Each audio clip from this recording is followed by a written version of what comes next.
It's another saying I hear a lot of people say how if you hang around 5 millionaires, you're gonna be the sixth one.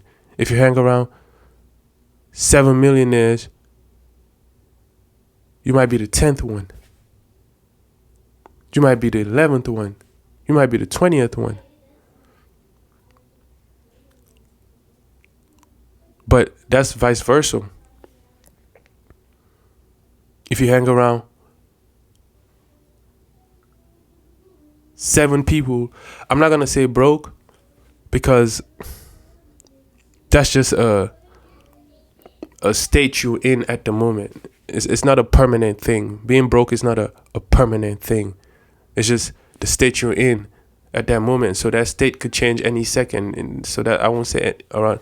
But if you hang around people with negative thoughts, if you hang around 7 people with negative thoughts, you might be the 8th one.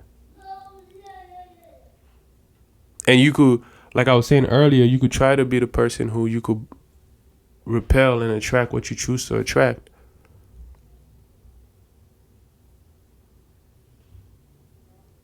But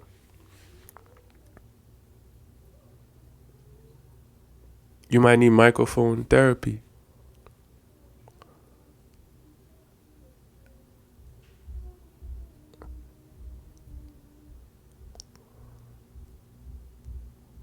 But I feel like it's vice versa.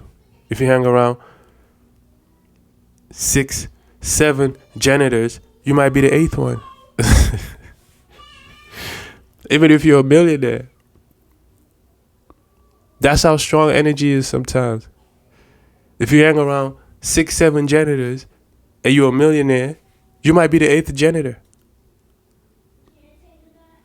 But a lot of people focus on, oh man, I just want to hang around. And it's like, money is not everything. You can hang around 6, 7 millionaires, but all you pick up is their habits. Now, you don't have the money, you're not a millionaire, but you have all their bad habits. So it's like the 6, 7 millionaires, you could be the 7th, 8th one. At the end of the day, like I was saying earlier about repelling and attracting, how do you know what you're going to pick up from them is being the next millionaire? What if you pick up from them something else? Because I see a lot of people hanging around millionaires. It's not everyone that becomes a millionaire after that. Some people just pick up other habits where they think they're going to become the next millionaire, billionaire. But in reality, they just pick up the other habits. And sometimes it's bad habits that the millionaires might have. Or they might pick up a spending habit that the millionaires have, but they're not millionaires.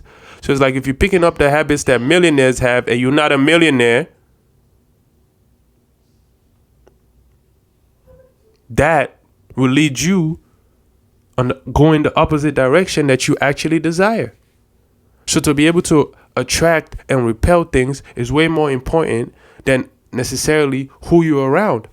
But who you're around is also very important, especially if you haven't mastered how to attract and repel to a certain degree, because energies are strong.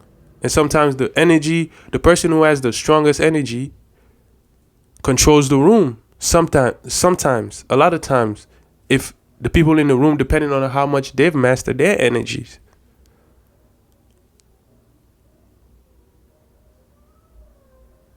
You get me?